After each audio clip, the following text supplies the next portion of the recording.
इंदसदवंदियानम् तिहुवनहिदमधुरविशदवक्कानम् अन्तातीदगुणानं नमो जिनानं जिदभवानं। पंच परमेष्ठी भगवान की, द्वादशांग जिनवानी माता की जय। चारित्र्य चक्रवर्ती मुनिकुल पितामह योगींद्र चूड़ामणि धर्म साम्राज्य नायक 20वीं शताब्दी के प्रथम आचार्य भगवान श्री शांति सागर जी मुनि महाराज की, दीक्षा गुरु शांत मूर्ति वात्सल्य रत्नाकर गुरुवर आचार्य भगवान श्री सन्मति सागर जी मुनि महाराज की, परम पूज्य आचार्य भगवान श्री विद्यासागर जी मुनि महाराज की, परम पूज्य आचार्य भगवान श्री वर्धमान सागर जी मुनि महाराज की, अहिंसा परमो धर्म की जब आगम चक्रवर्ती आचार्य भगवान विद्यासागर जी मुनि महाराज की, मुनि संघ की। संसारामध्ये अनंत जीव आहेत आणि त्या अनंत जीवांपैकी कोण पतित आहे तर कोणी पावन आहे, कोणी पुण्यात्मा आहे तर कोणी पापात्मा आहे, कोणी गरीब दिसतोय, कोणी श्रीमंतीनं समर्थ आहे, कोण उच्चतेनं पूजला जातो, कोणी तुच्छतेनं तिरस्कारला जातो। अशा जगाच्या या अनंत विषमतेमध्ये सगळे प्राणी मात्र सतत जीवनाच्या परिवर्तनाचा अनुभव करत असतात। आपण जर शांत बुद्धीनं पाहिलं तर वेगवेगळ्या लोकांच्या जीवनामधलीच विषमता नव्हे, आपल्या जीवनातल्या विषमता सुद्धा आपल्या नजरेत येतील। सगळ्यांचं जीवन एक समान नसतं हे तर आपण सहजपणे पाहतो, पण आपलं जीवन देखील रोजच्या रोज एक समान असत, माझं तर असत नाही, तुमचं असतं? 24च्या 24 तास एकसारखेच असतात? कधी अनुकूलता, कधी प्रतिकूलता, कधी चांगलं, कधी वाईट, कधी कशा प्रकारे तर कधी कशा प्रकारे। या सगळ्या घडामोडी, या सगळ्या उत्थान पतनाच्या गोष्टी वर खाली होत असतात, सतत बदलत असतात। पण असं असून देखील या विश्वामध्ये तीर्थंकर एक असे असतात की ज्यांचं जीवन सतत वर्धमान होत राहतं, अर्थात वृद्धिंगतच होत राहतं। त्यांच्या जीवनामध्ये कधीही खालच्या दिशेनं कधी गमन होत नाही कोणत्याच गोष्टीचं, प्रत्येक बाबतीत उन्नतीच होत राहते। त्यांच्या वैयक्तिक जीवनाची तर उन्नती प्रत्येक वेळी होतच राहते, पण त्यांच्यामुळं, त्यांच्या प्रतापानं, प्रभावानं, त्यांच्या स्वभोवती असणारे, आसपास असणारे, त्यांच्या कॉन्टॅक्ट आणि कनेक्टमध्ये असणारेच नव्हेत तर त्यांच्या आसपासच्या विशाल प्रदेशामध्ये सुद्धा, भरपूर क्षेत्रामध्ये सुद्धा सगळीकडे सुजलाम सुफलाम होत असतं। पण असे कोण जीव आहेत जे तीर्थंकर बनतात, याच्या बाबतीतली चर्चा आपण काल करत होतो। आहे लक्षात? सांगता कोण बनू शकते तीर्थंकर? महाराज, तुम्हाला कालच सांगितले काय म्हणून? तुम्हाला इथं सांगायला आणलं, विचारायला आणलेलं, तुमचा काय मुद्दा आहे तेवढं सांगा आणि मोकळं व्हा, बघू कोण होतं तीर्थंकर, सांगताय ना? सांग बर, छान, बरोबर।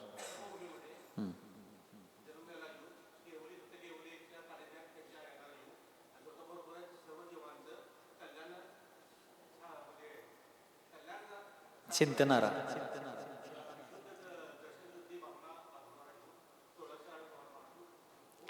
खरोखरच यांच्याबद्दल अभिनंदन करायला पाहिजे, कारण महिला वर्ग जरा संकोच करत होते, जमेल का नाही, चुकेल का, बरोबर होईल। पुरुष मंडळी स्वाध्याय करत नाहीत, पुरुषांचं स्वाध्यायाकडे दुर्लक्ष होतंय असं वाटत असतंय, परंतु कोणी ना कोणी असतंच। फार चांगला आहे। एकच मुद्दा राहून गेला, तो म्हणजे मनुष्य गतीमध्ये जन्म घेतलेला। प्रयत्न आपला 100% बरोबर आहे आणि मार्क तुम्हाला 99.99% मिळालेले आहे। कारण मला ते मार्क मिळणं किती गरजेचं आहे माहिती आहे, कारण 10वीच्या बोर्डाच्या पेपरमध्ये मला 34.2% पडले, त्यामुळे तुम्हाला तर देतो, मला नाही मिळालं तर। फार चांगला आहे, खरोखरच तुम्ही प्रयत्न चांगला केला। जो जीव, चारही गतीतला कोणताही जीव 15 कर्मभूमींपैकी कोणत्याही भूमींमध्ये, म्हणजे 5 भरतक्षेत्र, 5 ऐरावत आणि 5 विदेह, या 15 कर्मभूमींपैकी कुठंही मनुष्य पर्यायामध्ये चतुर्थ कालामध्ये जन्म घेतला असा तो जीव केवली श्रुतकेवलींच्या पादमूलामध्ये येऊन सम्यक दर्शन संपन्न असताना स्वतःच्या आत्मकल्याणाबरोबरच अखिल प्राणीमात्रांच्या कल्याण भावनेनं ओतप्रोत होऊन दर्शन विशुद्ध्यादी षोडशकारण भावनांचं चिंतन मनन करतो आणि त्या श्रेष्ठतम विशुद्धीच्या फलस्वरूप तो तीर्थंकर बनण्यासारख्या पुण्याचा संचय करतो. त्यालाच नामकर्माच्या अंतर्गत येणाऱ्या 93 कर्म प्रकृतींपैकी तीर्थंकर नामकर्म असं म्हटलं जातं. कोणतं नामकर्म? मग तीर्थंकर कोणाला म्हणायचं? काल सांगितलं होतं, पण काल नोटबुक नव्हते, आज आणला असाल की? आणलाय. तीर्थम करोती इति तीर्थंकर म्हणा. शुभम करोती नव, तीर्थम करोती इति तीर्थंकर. जे धर्मतीर्थाचं प्रवर्तन करतात, स्वतः तरतात आणि तरण्याच्या इच्छुक जीवांना तरण्यासाठी धर्मतीर्थाचं मार्गदर्शन प्रतिपादन करतात, अशा त्या परमात्म्याला तीर्थंकर असं म्हटलं जातं. अशा त्या तीर्थंकरांचे 5 कल्याणक होतात. किती कल्याणक? पंचकल्याणक प्राणप्रतिष्ठा महामहोत्सव आपण या ठिकाणी मे महिन्यामध्ये करणार आहोत. तर त्या पंचकल्याणकाचं स्वरूप आत्ताच समजून का घ्यायचं आहे आपल्याला?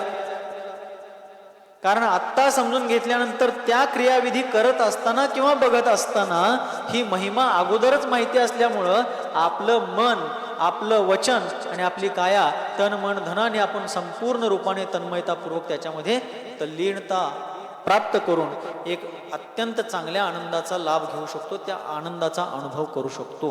कारण एखादी गोष्ट मात्र क्रिया करतो आहोत, पण ती क्रिया करण्याबरोबरच त्या क्रियेची महिमा, त्याची भूमिका जर आपल्याला अगोदरच माहिती असेल तर त्याचा आनंद जो आहे अनंत गुणी किंवा अनेक पटीनं वाढत असतो. म्हणून पंचकल्याणकाचं स्वरूप आपल्याला माहिती असणं गरजेचं आहे. आता फक्त येणारं पंचकल्याणक आहे म्हणूनच माहिती असलं पाहिजे असं नाही आहे, पण त्या तीर्थंकरांच्या त्या अतिशयकारी जीवनक्रमाबद्दल, जीवन घटनांबद्दल, जीवन वृत्ताबद्दल आपल्याला माहिती असणं गरजेचं आहे. तर पंचकल्याणक कुणाचं होतं हे आपण पाहिलं. ते कुठं होतं? तर या 15 ज्या कर्मभूमी आहेत 2.5 द्वीपांमध्ये, त्या 2.5 द्वीपांमध्ये असणाऱ्या 15 कर्मभूमींमध्ये जे आर्यखंड असतात ना, कसले खंड? श्रीखंड नव्हे, आर्यखंड. त्या आर्यखंडांमध्ये पंचकल्याण संप्राप्त असे तीर्थंकर होणारे जीव असतात आणि त्या आर्यखंडांमध्येच ही पंचकल्याणक संपन्न होत असतात. कधी होतात? दुष्मा सुषमा नावाचा जो चतुर्थ काळ आहे, आपण नंबरनुसार त्याचा उल्लेख करतो चतुर्थ काळ, वास्तविक त्याचं नाव आहे दुष्मा सुषमा काळ. आत्ता काळ कोणता आहे? पंचम म्हणतो आपण, पण त्याचं नाव आहे दुष्मा काळ, बरोबर? तर दुष्मा सुषमा, ज्याच्यामध्ये दुःख जास्त आणि सुख कमी, असा तो चतुर्थ काळ. आणि वर्तमान काळाचं तर नावच स्पष्ट आहे, दुष्मा, म्हणजे जिथं दुःखच आहे. तुम्ही सुखी आहे का दुःखी आहे सांगा बरं? खरोखर सांगायचं, शेजाऱ्यांची शपथ आहे तुम्हाला. तुम्ही सुखी आहे का दुःखी आहे? सुखी आहे खरंच? काय नाही महाराज, खाऊन पिऊन आम्ही सुखी आहे. हा, निम ध्यान ಎಲ್ಲ ಇದು ವನವಾಸ ಎಲ್ಲ ದಿನ ಒಂದು ಊರ ಕೇಶ್ಲೋಚ ಮಳಿ ಮಳೆಗಾಲ ಚಳಿಗಾಲ ಬಿಸಿಲ ಉಪವಾಸ ತಪಾಸ ಅಂತರಾಯ ದಿನ ಒಬ್ಬರು ಮನ್ಯಾಗ ಆಹಾರ ಮಾಡೋದು ಯಾರು ಹೇಳಿದರು? ನಾವು ಎಷ್ಟು ಸುಖದಾಗಿದ್ದೀವಿ. खरंच सुखी आहे तुम्ही? या संसार विषय सुख होता तो तीर्थंकर क्यों त्यागे, काहे को शिव साधन करते संयम सो अनुरागे. खरोखरच या साम्राज्यामध्ये, वैभव ऐश्वर्यामध्ये जर सुख असतं तर ज्यांच्याकडे षटखंड साम्राज्याचं सार्वभौमिक छत्र आहे, शासन आहे, त्या चक्रवर्तींनी, तीर्थंकरांनी, शलाका पुरुषांनी हे सगळं का सोडलं? तर ते अत्यंत दुःखमय आहे, कष्टमय आहे, यातना, पीडा. म्हणून आपल्या मराठी साहित्यकारांनी सुद्धा एका ठिकाणी सांगितलं की या संसारामध्ये सुख पाहता जवा एवढे, दुःख पाहता म्हणा म्हणा डोंगरा एवढे. सुख एखाद्या तिळाच्या मोहरीच्या दाण्या एवढं पण नाही आहे, पण दुःख मात्र पर्वत एवढं. अशा, आणि जे सुख तिळा एवढं, मोहरीच्या दाण्या एवढं आहेत, ते पण वास्तविक आचार्य म्हणतात ते इंद्रिय सुख पुण्योदयानं प्राप्त होणार असल्यामुळं आणि क्षणिक असल्यामुळं, वास्तविक पराधीनतेच्या निमित्तानं ते प्राप्त होणार असल्यामुळं वास्तविक ते सुख नसून सुखाभास आहे. काय आहे? सुखाभास. सुखाभास म्हणजे सुखासारखं वाटतंय पण सुख नाहीये. उदाहरणार्थ मृगजळाचं उदाहरण शास्त्रामध्ये द्यायचे, पण आता अलीकडच्या काळात मृगजळ वगैरे आपल्याला सहसा पाहायला मिळत नाही. पण आपण आधुनिक उदाहरणाच्या माध्यमातून समजू शकतो. डांबरी रस्ता आहे, डांबरी नवीन केलेला रस्ता आहे, आणि एखाद्या ठिकाणी भरपूर डांबर पडलेला आहे, वापरलेला आहे, कडक ऊन पडलेला असताना स्ट्रेट रस्ता आहे, सरळ, आणि 100-200 मीटर वरती, अर्धा किलोमीटर वरती असा एकदम भरपूर डांबराचं त्या ठिकाणी सगळं पडलेलं असताना, कडक ऊन पडलेलं असताना, आपण 100-200 मीटर लांब आहे तरी सुद्धा आपल्याला वाटते समोर रस्त्यावरून पाणी व्हायला लागले. बघितलं असाल की तुम्ही कधीतरी, बघितलं नाही? आणि एखादा तहानेनं व्याकुळ झालेला, उन्हानं लाही झालेला व्यक्ती त्या ठिकाणी जाऊया, जरा हातपाय धुऊया, पाणी जरा पिऊन शांतपणे विश्रांती घेऊया म्हणून पोचला तर लगेच त्या ठिकाणी त्याचा भ्रम निराश होतो, कारण त्या ठिकाणी पाणी नाही आहे, त्या डांबराची ती चमक आहे, रिफ्लेक्शन आहे. तसंच आहे. म्हणून तीर्थंकरांनी संसाराची वास्तविकता जाणून घेतली. कर्माच्या परतंत्रतेपासून स्वतः मुक्त होण्याबरोबरच प्राणी मात्रांना आध्यात्मिक स्वातंत्र्याचा मार्ग सांगण्यासाठी त्यांनी आपलं जीवन वेचलेलं आहे. आमचे आचार्य महाराज गुरुदेव सन्मती सागर आचार्य देव 2 पंक्ती नेहमी सांगायचे, आणि फक्त सांगतच नव्हते तर त्यांचं जीवन तसं होतं, आणि जीवन असण्याबरोबरच त्यांचा पेशा सुद्धा तसाच होता. ते म्हणायचे, हाही योगायोगच की आम्ही शिक्षकी पेशात यावं. ते शिक्षक होते. 1952 पासून 1982 पर्यंत 30 वर्षे अव्याहतपणे कारदग्याच्या नाडगे हायस्कूलमध्ये त्यांनी त्या शाळेच्या स्थापनेपासून ते त्याच्या उन्नतीपर्यंत त्या शाळेला योगदान दिलं. फक्त त्यांनी शाळेतलेच खड्डे भरले नाहीत, तर विद्यार्थ्यांच्या जीवनातल्या अधपतनाचे खड्डे भरून त्यांना सुद्धा उन्नतीचा मार्ग दिला. असे एक आदर्श शिक्षक आमचे आचार्य महाराज होऊन गेले. आणि फक्त शाळेचेच शिक्षक होऊन गेले नाहीत, तर महावीरांच्या गुरुकुलाचे पण शिक्षक होऊन गेले, आणि आम्हा सर्वांना त्यांनी मोक्ष मार्ग सांगितला. आणि सुदैवाने याच ठिकाणी त्यांनी मला सुद्धा हा मार्ग दाखवला. तर अशा आचार्य महाराज आणि त्यांच्या जीवनासंबंधीच्या 2 पंक्ती, हाही योगायोगच की आम्ही शिक्षकी पेशात यावं, दुःख अंधारी गिळूनी चांदणे शिंपीत जावं. मोठी माणसं अशी असतात जे स्वतःचे कष्ट अंधारामध्ये गिळून टाकतात, पण इतरांच्या अंधारलेल्या मार्गावरती चांदणं शिंपत जातात. चांदणे शिंपणे याचा अर्थ दुसऱ्यांचा मार्ग उजळून सोडणे. तीर्थंकरांचं जीवन सुद्धा असंच. आपल्या वर्तमान 24 मध्ये सुपार्श्वनाथ, पार्श्वनाथ आणि महावीर स्वामींच्या वरती उपसर्ग झाली. कंटाळा आलाय काय? गोष्ट सांगू राजा राणीची? एवढ्या उशीर आपण कथा कहाण्या ऐकल्यातच, प्रसंगी आणि पुढेही पाहूच, परंतु महान लोकांचं चरित्र, त्यांच्या जीवनाच्या उन्नतीचा मार्ग आणि साधन काय आहे हे सुद्धा समजून घेऊया, कारण आपल्याला सुद्धा उद्या त्याच वाटेनं जायचंय का नाही? महाराज तुम्ही पुढं व्हा, आधी तुमचा काय रिझल्ट येते ते बघतो, मग आम्ही विचार करतो. आमचा रिझल्ट 100% ओकेच येणार आहे, कारण अशा गुरुदेवांनी आम्हाला हा मार्ग दाखवलेला आहे. आम्हाला यात तीळ नव्हे, परमाणू मात्र शंका नाही आहे, कारण जिनवाणीचा प्रकाश आहे, गुरुदेवांची कृपा आहे, जिनेंद्र देवांची शरण आहे. त्यामुळे ज्याच्या जवळ हे आहे त्याला शंकेला थारा अजिबात नाही. आणि मग तीर्थंकरांचं जीवन अशा प्रकारचं असतं. जेव्हा सुपार्श्वनाथ, पार्श्वनाथ आणि महावीर स्वामींच्या वरती उपसर्ग झाले, त्यांनी ती उपसर्ग शांतपणे सहन केली. वास्तविक तीर्थंकरांच्या वरती कधी उपसर्ग होत नसतात. तीर्थंकरांच्या वरती कधीही उपसर्ग होत नसतात. पण हा अवसरपिनी काळ, आणि त्यातही हुंडावसरपिनी काळ, हुंडक काळ आहे. हुंडकचा अर्थ आहे वाकडा. हुंडक शब्दाचा अर्थ काय आहे? वाकडा. रिपीट तरी करा. हुंडकचा अर्थ वाकडा. ज्या काळाच्या प्रभावाने अकल्पित अनपेक्षित घटना घडतात तो हुंडावसरपिनी काळ. मग तीर्थंकरांच्यावर कधी उपसर्ग होत नसतात, पण या वर्तमान 24 मध्ये सुपार्श्वनाथ, पार्श्वनाथ आणि महावीर स्वामींच्यावर उपसर्ग झाले. तीर्थंकरांना कधी मुली होत नसतात, पण भगवान वृषभदेवांना गृहस्थ आश्रमामध्ये 2 मुली होत्या, ब्राह्मी आणि एकाच व्यक्तीला 3-3 पदं मिळाली. शांतीनाथ, कुंतुनाथ आणि अरहनाथ या 3 तीर्थंकरांना 3-3 पदं मिळाली.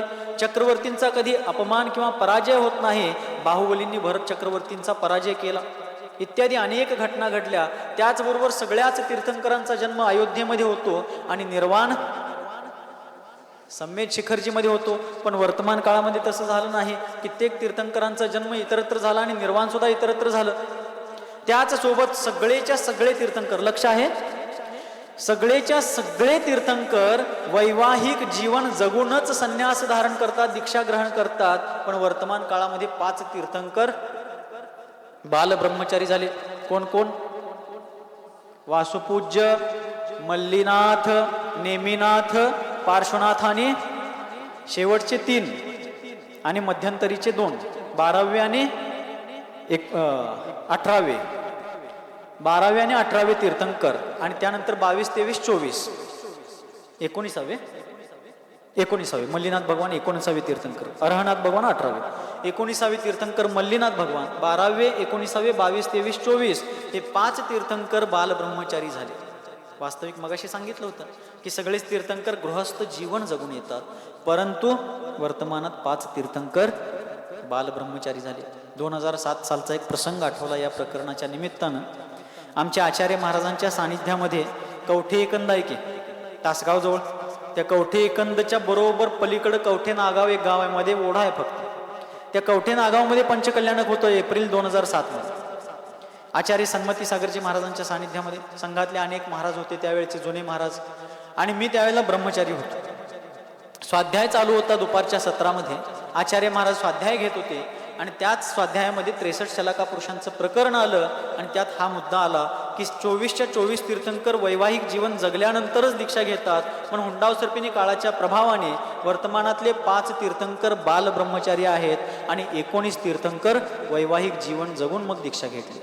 हे प्रकरण चालू असताना आचार्य महाराजांनी मध्येच विनोद केला. ते म्हणाले, चला मग मेजॉरिटी आमचीच आहे म्हटले. सन्मती सागर महाराज काय म्हणले? मेजॉरिटी आमचीच आहे, कारण ते सुद्धा गृहस्थ जीवनातनं आले होते. बरोबर. वयाच्या 68व्या वर्षी दीक्षा घेतली त्यांनी. कितव्या वर्षी? ज्या वयामध्ये म्हातारी माणसं अंथरुणातनं पाय खाली ठेवायला घाबरतात, संकोच करतात, अत्यंत डळमळीत होतात, त्या वयात माझ्या गुरुदेवांनी महावीरांच्या महामार्गावरती तलवारीच्या पात्यासमान असणाऱ्या धारदार मार्गावरती माझ्या गुरूंनी पावलं ठेवली. स्वतःच चालले नाहीत तर आमच्यासारख्या पामरांना सुद्धा त्या मार्गावर चालण्याची हिंमत आणि त्या मार्गाची किंमत त्याने आम्हाला दाखवली. असे गुरु आमचे. तर आचार्य महाराज म्हणाले, चला मग मेजॉरिटी आमचीच आहे. मी तिथंच एका बाजूला बसलो. तुम्ही म्हणलो, आचार्यश्री मेजॉरिटी तुमची असली तरी सुद्धा वर्तमान शासन काळ आमचा आहे. का? तर भगवान महावीरांचं शासन आहे आणि ते बाल ब्रह्मचारी होते. हे ऐकल्याबरोबर दुसरे कोणतर असते तर चिडले असते, रागावले असते, माझी गोष्ट खोडतोस काय म्हणले असते. पण मोठी माणसं फक्त वर बसल्यानं मोठी होत नाहीत, मनाचा मोठेपणाच माणसाच्या मोठेपणाला कारणभूत होतो. आचार्य महाराज मला म्हणाले, अरे तू वकील व्हायला पाहिजे होतास रे. मला म्हणाले, वकील व्हायला पाहिजे होतास? एवढा जबरदस्त मुद्दा तू अचानकपणे मांडलास. मला म्हणले, तू वकील व्हायला पाहिजे होतास. बघा, माझ्या आणि त्यांच्या वयात 63 वर्षांचा फरक. किती?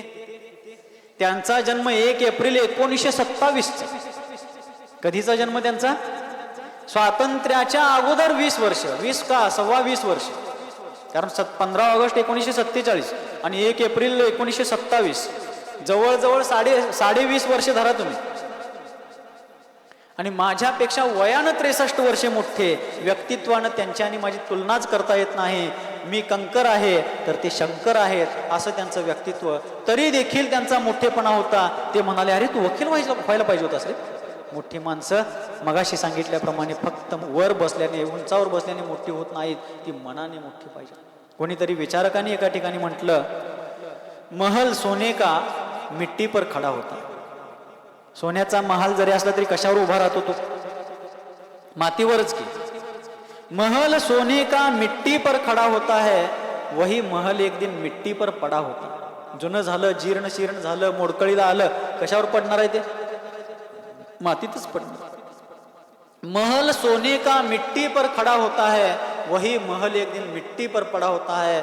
वजन इंसान का तराजू पर मत तौलो, क्योंकि आदमी तन से नहीं मन से बड़ा होता है. आदमी तन से नहीं मन से बड़ा होता है. माणसाजवळ मनाचा मोठेपणा असला तरच तो मोठा माणूस. एका हिंदी विचारकांनी एका ठिकाणी सांगितलं, मराठीत सांगतोय त्याचा अनुवाद. ते म्हणतात, मोठा माणूस तो नव्हे जो स्वतःला मोठा समजतो. मोठा माणूस तो नव्हे जो स्वतःला मोठा समजतो. मोठा माणूस तोच जो इतरांना कधी लहान समजत. आता आपण ठरवायचं आपण कोणत्या श्रेणीत येतो. व्यक्तिगत आपण आपलं ठरवायचं. स्वतःला मी मोठा समजतो का? माझ्यासारखा कोणच नाही. माझ्या एवढा हुशार कोणच नाही, माझ्यासारखं प्रवचन कोणालाच जमत नाही, माझ्या एवढं लक्षात कोणालाच राहत नाही, माझे एवढे पैसे कोणाजवळच नाहीत, माझ्यासारखी पदवी कोणाकडेच नाही, माझ्यासारखी खुर्ची कोणाजवळच नाही आहे, माझ्यासारखं घरच कोणाचं नाही आहे, आमच्या एवढं शेत कोणाचं नाही. कशाचा मोठेपणा, कशाचा अहंकार. बरेच प्रसंग आहेत, प्रकरण आहेत, पण आता आपलं प्रकरण वेगळं चाललेलं आहे. तर सगळेच्या सगळे तीर्थंकर वैवाहिक जीवन जगून नंतर दीक्षा घेतात. पण आपण गुणग्राही असलं पाहिजे आणि त्यांचं जीवन असं का आहे ते समजून घेऊन निष्कर्षापर्यंत जायचं. कुठलीही गोष्ट पूर्ण समजल्याशिवाय निष्कर्ष काढायचं म्हणा, कुठलीही गोष्ट पूर्णतः समजून घेतल्याशिवाय निष्कर्षापर्यंत जायचं, मधलंच अर्धवट ऐकून कधीही निकालापर्यंत निर्णयापर्यंत पोहोचायचं, त्यानं फार घोटाळा होतो. का घोटाळा होतोय? आता मी 2-3 वेळा सांगितलो की सगळे तीर्थंकर वैवाहिक जीवनानंतरच संन्यास धारण करतात. मग एखादा दोष ग्रहण करणारा, फक्त कायद्यावर बोट ठेवणारा माणूस असेल तो म्हणणार करून करून भागलं. म्हणा पुढलं म्हणा तुम्ही, काय म्हणणार तो? करून करून भागलं. काय तीर्थंकरांचा उपयोग आहे? करून करून भागला आणि देव पूजेला लागलं, सगळं झाल्यावर आले तिथं नाही. तीर्थंकरांचं जीवन संपूर्ण पूर्वजन्मापासून त्यांना स्वतःच असं श्रेष्ठतम ज्ञान असून सुद्धा त्यांनी गृहस्थ जीवनात पडलेच का? त्यांना माहिती आहे माझा शेवटचा जन्म आहे, या भावामध्येच मी दीक्षा घेऊन केवळ ज्ञान प्राप्त करून धर्मतीर्थाचं प्रवर्तन करून निर्वाण प्राप्त करणार आहे, त्यापूर्वी इतरांना पण मोक्ष मार्ग सांगणार आहे. सगळं माहिती असून देखील हा संसार, हे प्रपंच सगळं निस्सार आहे, दुःखमय आहे, हे माहिती असून देखील मग त्यांनी लग्न करून घेतलंच का, हा प्रश्न पडू शकतो. याचं उत्तर क्रमाक्रमानं देतो. आज उद्यामध्येच येणार आहे, पण क्रमाक्रमानं प्रश्न लक्षात असू द्या. कळा लागलंय? जरा अवघडायला नको म्हणून हलवा की जरा म्हणून. कळा लागलं ना सगळ्यांना? चालू दे ना असं का गोष्ट सांगू? हा, तर 5 कल्याणक कोणाची होतात? तर मागाशी सांगितल्याप्रमाणे या चौकटीत जे बसतात अशा तीर्थंकर होण्यासारख्या भाग्यवान भव्य जीवांचे 5 कल्याणक होतात. त्यात सुद्धा भरत आणि ऐरावत क्षेत्र. किती भरत क्षेत्र आहेत? 5. ऐरावत क्षेत्र किती आहेत? विधेय क्षेत्र किती आहेत? 5. पण भरत क्षेत्र 5 आणि विधेय क्षेत्र 5 या 10 क्षेत्रांमध्ये जे तीर्थंकर होतात ते नियमानं 5-5 कल्याणक वालेच होतात. भरत ऐरावत क्षेत्रातल्या तीर्थंकरांचे कल्याणक किती होणार? नियमानं कंपल्सरी 5-5 कल्याणकच होणार. पण विधेय क्षेत्रामध्ये 3 प्रकारचे तीर्थंकर होतात. काही तीर्थंकरांचे 5 कल्याणक पण होतात, कोणाचे 3 पण होतात आणि कोणाचे, हे कसं काय बरं महाराज? याक बरे? तर त्याचा नियम असा, लक्ष देऊन समजून घ्यायचं. पूर्ण लक्ष असेल तरच कळणार आहे. ठीक आहे? काल सांगितल्याप्रमाणे, काल सांगितलं होतं तीर्थंकर प्रकृती बांधल्यापासून 3रा भाव. ठीक आहे? ज्या भावामध्ये तीर्थंकर नामकर्माचा बंद करून घेतले तो पहिला भाव. 2रा भाव देवगती किंवा नरकगती. कारण तीर्थंकर प्रकृतीचा बंध करून घेणारा जीव तिर्यंच गतीमध्ये किंवा मनुष्य गतीमध्ये पुढचा जन्म धारण करत नाही. उदाहरणार्थ श्रेणिक राजा आहेत. श्रेणिक राजाने तीर्थंकर प्रकृतीचा बंध करून घेतला तर त्या जीवाचा जन्म, किंवा कोणीही तीर्थंकर प्रकृतीचा बंध करून घेतला तर तो जीव मरून मनुष्य गती किंवा तिर्यंच गतीत जन्म घेत नाही. एक तर पूर्वीच मिथ्यादृष्टी असताना संक्लेश परिणामपूर्वक नरकायू बांधले असेल आणि नंतर सम्यक दर्शनपूर्वक तीर्थंकर प्रकृतीचा संचय केला असेल तर असा जीव नरकात जाणार, पण 3ऱ्या नरकापर्यंतच. आणि जर सम्यक दर्शनपूर्वक तीर्थंकर प्रकृतीचा बंध होण्या अगोदर त्यांनी कुठली आयु बांधली नसेल तर ते नंतर देवायूचा बंध करणार आणि वैमानिक देवांमध्ये जन्माला येणार, भावनत्रिकामध्ये नाही. ठीक आहे? 16 स्वर्ग, 9 ग्रैवेक, 9 अनुदिश आणि 5 अनुत्तर विमान रूप जे वैमानिक देवांची स्थानं आहेत त्याच ठिकाणी त्यांचा जन्म होतो. त्यापैकी कुठेही होऊ शकेल, त्या संबंधीची जिथली आयु ते बांधतील तिथं कुठेही त्यांचा जन्म होतो. आणि मग असं असणारे जीव मातेच्या गर्भामध्ये आधी येण्याच्या घटनेला काय म्हणतात? गर्भ आदी कल्याणक म्हणतात. ठीक आहे? तर असे हे तीर्थंकर जे धर्मतीर्थाचं प्रवर्तन करतात त्यांची 5 कल्याणक, 5 कल्याणक होतात. त्यापैकी आहे पहिलं कल्याणक म्हणजे गर्भ कल्याणक. कोणतं कल्याणक? गर्भ कल्याणक. जरा माईक आणखीन थोडा वर करताय का? हे खाली झालं, जरा फास्ट मान टाका लागले माईक, जरा फास्ट.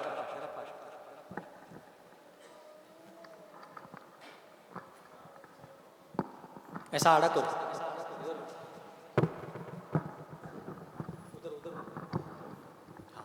नीचे करो. बस आता कसं मान टाकते बघू. काय झालं, काय चालू होतं, गर्भकल्याण. तर ज्या वेळेला असे जीव स्वर्गामध्ये जातात, तीर्थंकर होणारा जीव, बघा किती महिमा असते. तीर्थंकर झालेल्या जन्माची महिमा तर सोडाच, पण जेव्हा असे जीव स्वर्गात जातात किंवा नरकात देखील जातात, नरकात गेल्यानंतर तिथं आयुष्यभर त्यांना तिथली दुःख भोगावी लागतात, केलेलं कर्म भोगावंच लागणार.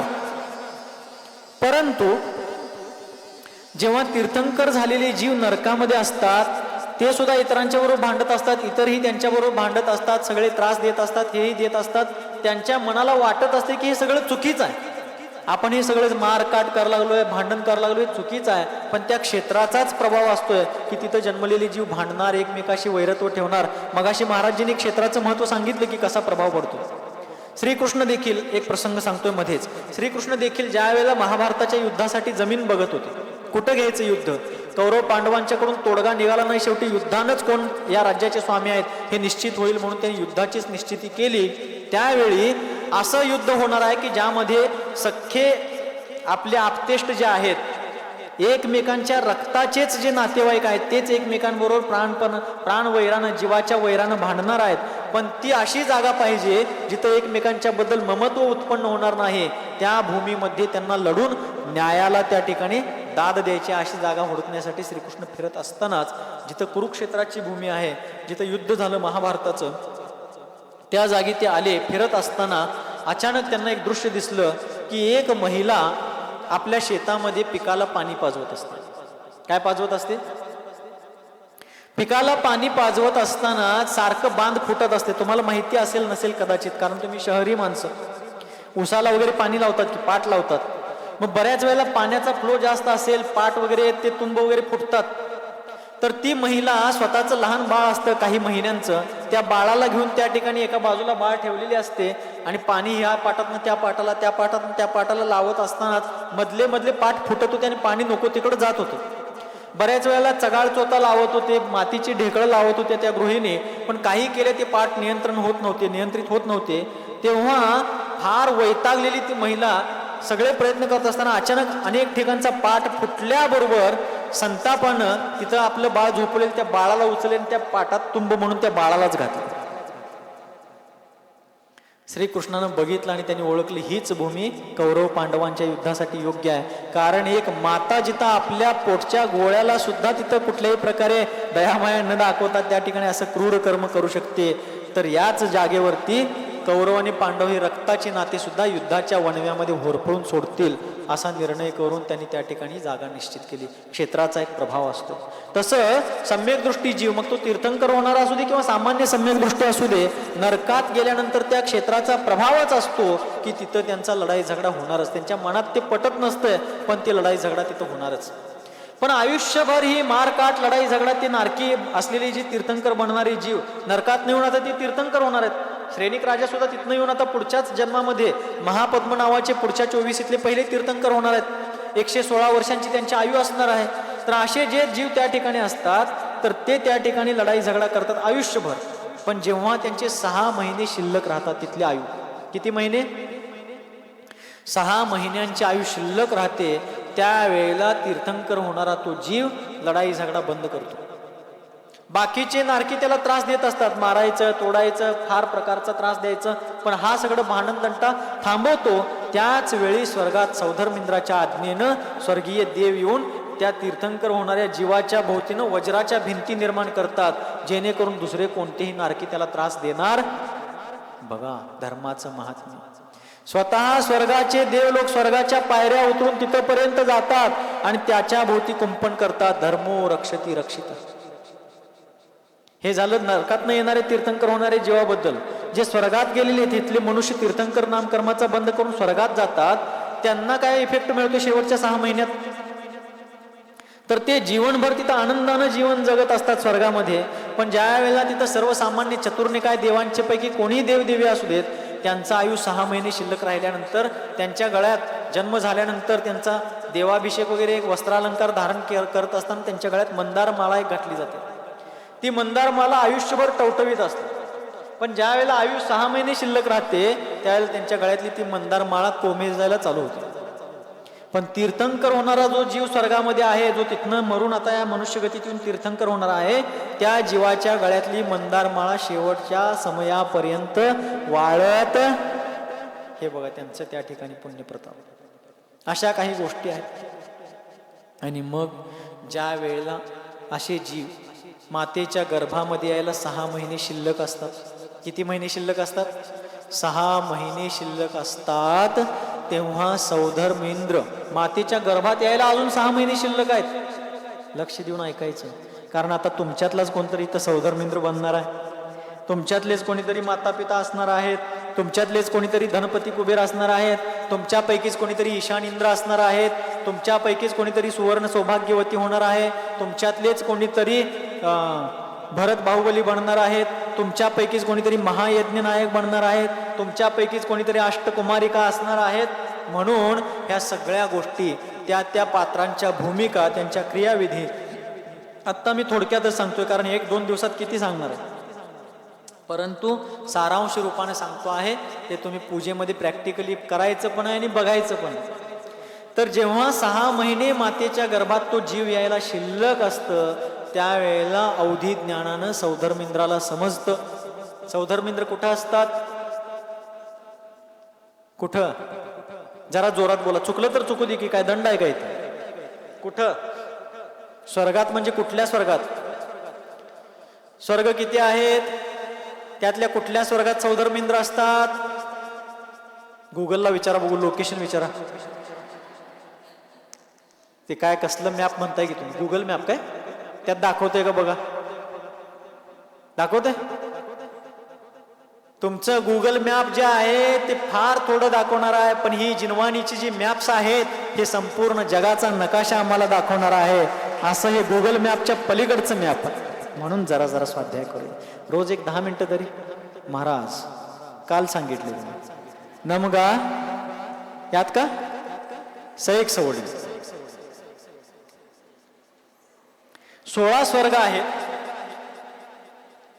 एक बाय एक राजू प्रमाण मध्य लोक आहे. त्याच्या बरोबर मध्यभागी नाभिस्थानी सुमेरू पर्वत 1,40,000 योजन. त्या सुमेरू पर्वताच्या मधून एक आडवा केस जाईल एवढी जाडी सोडली तर त्याच्या वरतीच लगेच सौधर्म स्वर्ग चालू होतो. कोणता स्वर्ग? 16 स्वर्ग आहेत आणि ते 16 स्वर्ग जोडी जोडी नाहीत. सौधर्म ईशान, सानत कुमार महेंद्र, ब्रह्म ब्रह्मोत्तर, लांतो कापिष्ट, शुक्र महाशुक्र, शतार सहस्रार, आणत प्राणत आरणाच्युत, अशी 16 स्वर्ग 2-2 म्हणजे जोडी जोडीनं 8 जोडे आहेत. आणि त्याच्यावरती एकावर एक 9 ग्रहवेग. त्याच्यावरती 4 दिशेला 4, 4 दिशेला 4 आणि मधोमध्ये 1 असे 9 ग्रहवेग. आणि त्याच्यावरती 4 दिशेला 4 आणि मधोमध्ये 1 असे 5 अनुत्तर विमान.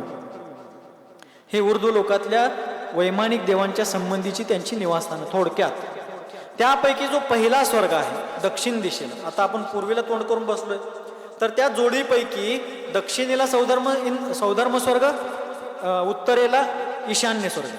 ठीक आहे. त्यापैकी जो सौधर्म स्वर्ग आहे त्या सौधर्म स्वर्गाचा प्रमुख इंद्र आहे सौधर्म इंद्र. त्याला सौधर्म इंद्र का म्हणतात?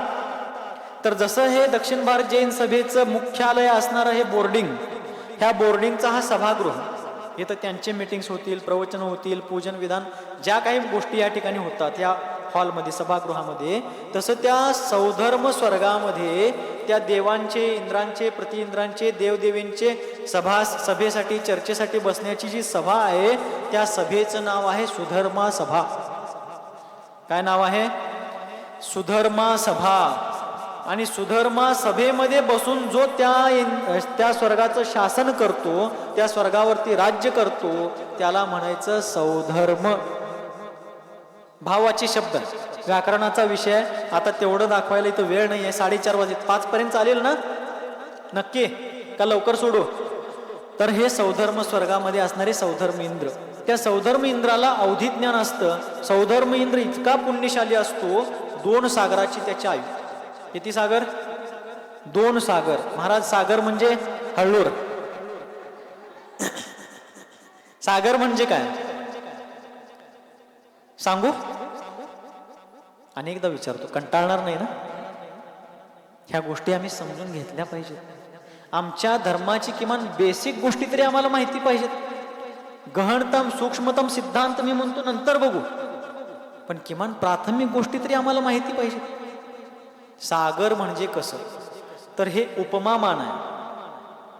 जैन गणित 2 प्रकारचं आहे, संख्यामान आणि उपमामान.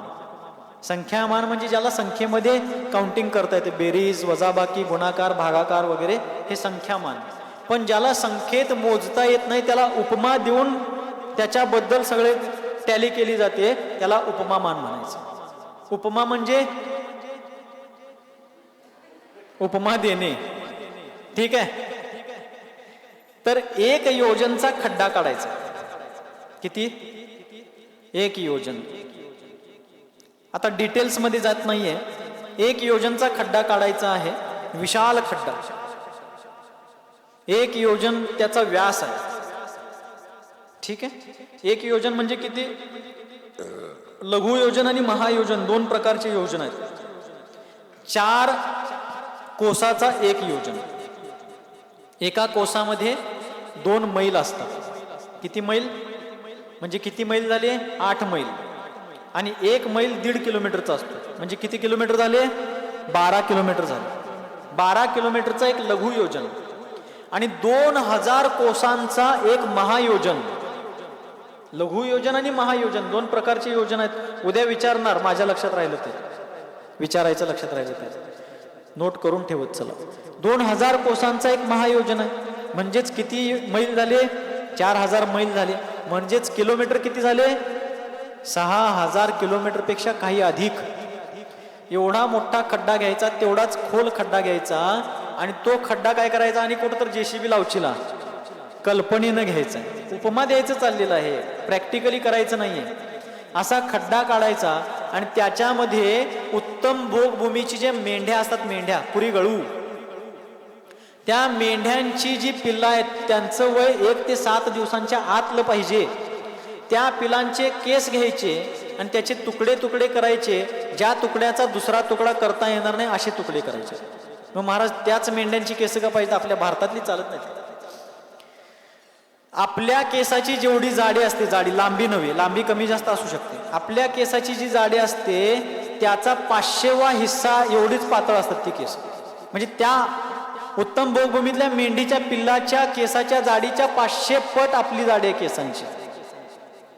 अशी ती केसन त्याचे तुकडे करायचे आणि त्या तुकड्यांना असे तुकडे करायचे की दुसरा तुकडा त्याचा होऊ नये, आणि ते तुकडे त्या खड्ड्यात भरायचे आणि त्याच्यावर हत्ती नाचवायचा. काय करायचंय? हत्ती नाचवायचा आहे आणि 100 वर्षातनं एक तुकडा काढायचा. किती वर्षातनं? लय टेन्शन घेऊ नका. 100 वर्षातनं एक तुकडा काढायचा आहे. असं काढल्यानंतर जेव्हा तो खड्डा मोकळा होईल त्यावेळेला आता काय झाला? जरा थांबा. आता झाला हा व्यवहार पल्य.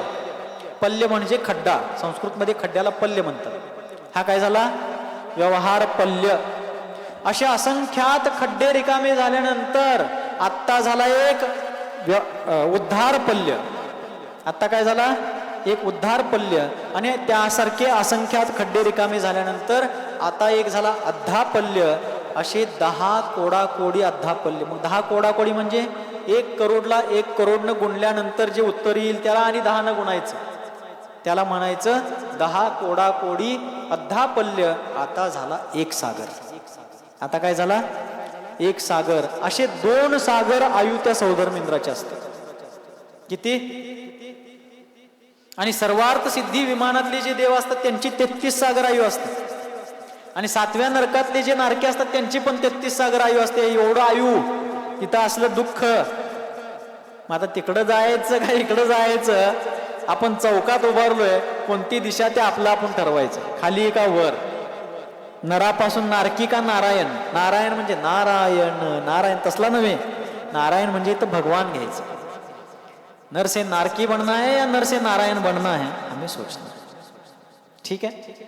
तर असे 2 सागर ज्याची आयु आहे, जो क्षायिक सम्यक दृष्टी आहे. कोण?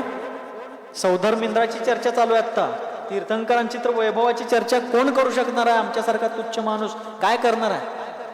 सौधर्मेंद्र जो 2 सागर आयूचा धारक आहे, क्षायिक सम्यक दृष्टी आहे, म्हणजे ज्याचं सम्यक दर्शन कधीही मिटणार नाही, जो एक भवावतारी आहे, म्हणजे तिथला आयु देवायू संपलं की मनुष्यगती जन्म धारण करून मुनी दीक्षा घेऊन केवळ ज्ञानादी प्राप्त करून मोक्षच प्राप्त करतो, जो द्वादशांग श्रुत ज्ञानाचा पाठी आहे, असंख्य देवांच्यावर देवींच्यावर ज्याचा शासन चालतं, ज्याच्या आज्ञा चालते, आणि महिमा आदी अनेक वृद्धीने जो संपन्न आहे, ऐरावत हत्ती ज्याचं वाहन आहे, वज्र ज्याचं शस्त्र आहे, अशा अनेक प्रकारच्या विभूतीने युक्त असणारा तो सौधर्मेंद्र, शची ही ज्याची मुख्य पट्ट महादेवी आहे, आणि तो एक सौधर्मेंद्र कोण?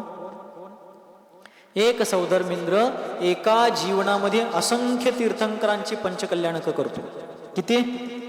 तुम्ही म्हणणार महाराज तीर्थंकर तर 24च आहेत. त्या सौधर्मेंद्राची जितकी आयु आहे तेवढ्या आयुमध्ये इथं अनेक परिवर्तन होतात या ठिकाणी. आणि आपल्या भरत ऐरावत क्षेत्रामध्ये 24 तीर्थंकर होतात, पण विधेय क्षेत्रामध्ये एकानंतर एक सारखं तीर्थंकर व्हायलाच लागलेत की.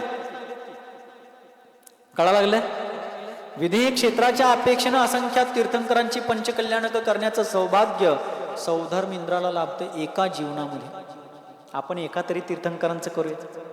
करायचंय का नाही महाराज? करायचंय, पण आम्ही त्यात बघायला येणार. बरं, बघायला तर या. करणारे करतात, बघणारे बघायला तर या. तर अशा प्रकारे हे थोडक्यात सौधर्मेंद्राचं वैभव सांगितलं.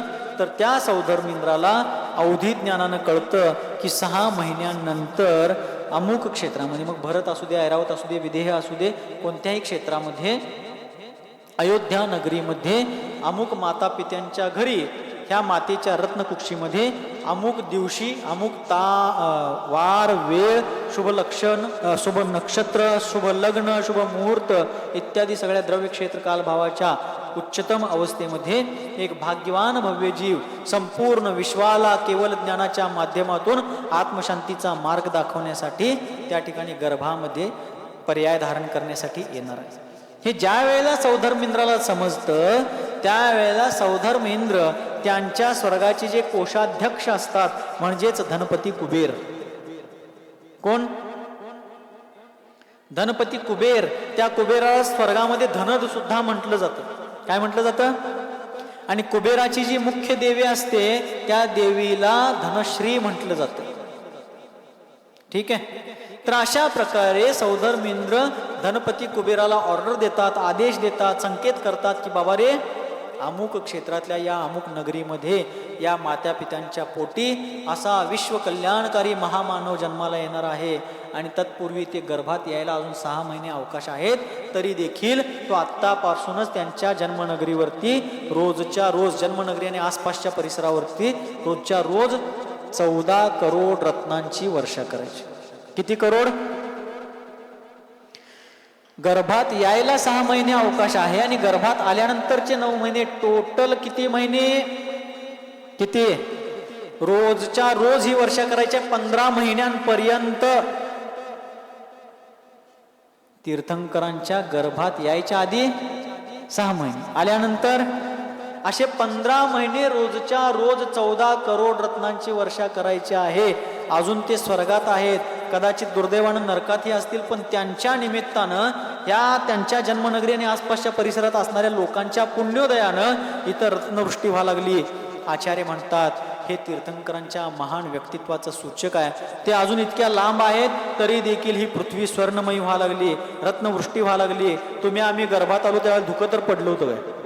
रत्न पडायची राहू देत, साधं धुकं तरी, हवा तरी चालली होती का? कडक ऊन पडलं होतं. पुण्याचा प्रताप. मग पुण्य स्वतःहून आलं का कुठनं डीमार्ट मधनं, बिग बाजार मधनं, का वसंत बाजार मधनं कुठनं आणलं त्याने? त्यांनी विश्व कल्याणाची भावना केली होती, दयामयी जीवन जगले होते. हे विश्वची माझे घर, उदार चरितानाम तू वसुधैव कुटुंबकम, अशा प्रकारे वृत्ती ठेवून तीर्थंकरांच्या केवली श्रुतकेवलींच्या पादमूलामध्ये सम्यक दर्शन सहित षोडशकारण भावनांचं चिंतन मनन केले होते. त्याचीच फलश्रुती म्हणून आज हे सगळं अभ्युदय प्राप्त होतं.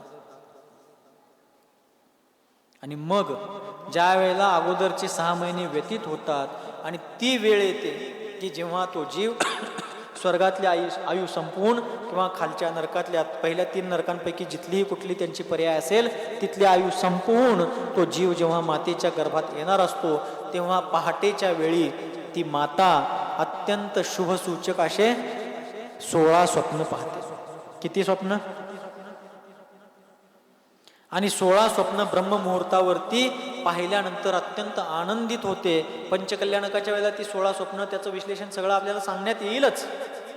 आपणही स्वाध्याय केला तर आपल्यालाही कळेल. तर त्या 16 स्वप्नांना पाहिल्यानंतर ती महान पुण्यशालिनी माता बघा, एखादा साधारण महिलेला साधारण मूल जरी जन्माला आलं तरी त्या मातेचा आनंद गगनात मावत नाही.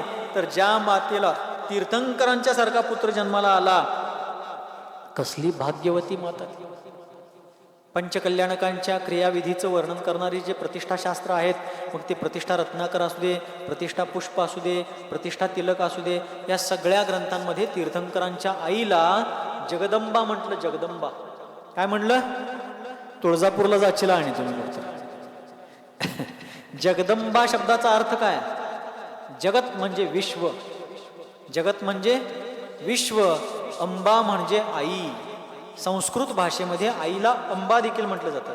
आंबा नव्हे, अंबा. अंबा नव्हे हो, अंबा. अंबा ठीक आहे, अंबाला आहे ना, अंबाला हरियाणामध्ये, तसं अंबा म्हणायचं. अंबा, जगत अंबा, जगदंबा. तिथं व्याकरणाच्या नियमानुसार तचा द झाला, जगदंबा. ठीक आहे. तर तीर्थंकरांच्या आईला जगदंबा का म्हटलं बरं?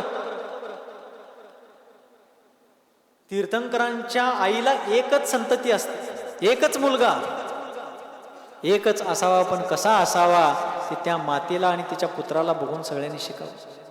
पण तरी देखील तिला जगदंबा एवढ्यासाठी म्हटलं, तिनं एकाच बाळाला जन्म दिली, पण तिच्या एकाच मुलानं विश्वातल्या प्रत्येक प्राण्याला आपलं समजून सगळ्यांच्या कल्याणाची साधना केली. आपल्या कल्याणाबरोबर इतरांना कल्याणाचा मार्ग दाखवला.